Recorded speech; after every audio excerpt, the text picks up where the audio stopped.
But perhaps the biggest reason, and the reason you need to think about flushing this government, I'll give you the domestos to get rid of the stain, comes from a report today from the Auditor-General in Queensland. It is a disgrace.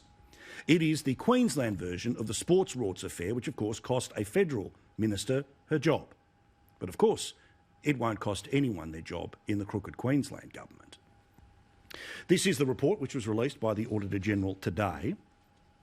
Now, I read here from the description, which was written in the Courier Mail, that a damning review of Queensland's grant system by the Auditor-General has re-sparked the infamous sports rorts scandal.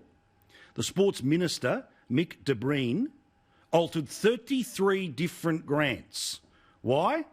Well, because he wanted to move them out of, in some cases, LNP electorates. And where do you reckon he put them? Yep, that's right, bang into the Labor areas. He handpicked 46 applications. That's about a third of all of the ones who ended up getting money.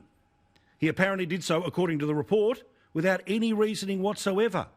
The report found that he awarded an extra $150,000 to a sport organisation in a neighbouring Labor electorate. The Auditor-General wrote about this process today, about more crooked examples of how Queensland really works under Palaszczuk. Neither his reasons for selecting the applications nor the assessment criteria used were documented. So literally, there's no paperwork. Yet he was moving things to neighbouring Labor electorates, and he was moving things out of LNP electorates and putting them into Labor electorates. The AG continues. The department was unable to provide an official record between the department and minister to evidence his selection. This bloke is part of a government that thinks you are stupid, that think that they can spend $500,000 on taxpayers' money and then pretend we never met the person who was doing the work on the behalf of that firm, despite meeting him 7 times, despite employing his son in the office.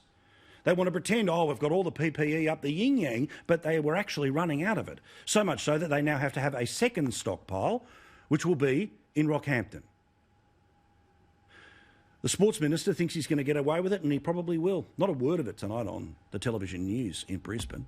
You'll have to send out a search party to find this anywhere. Where have I seen that symbol before? Perhaps he's learnt from the Premier. Everything's okay. The people of Queensland are stupid. Flush this mob. I'll give you more reasons tomorrow night.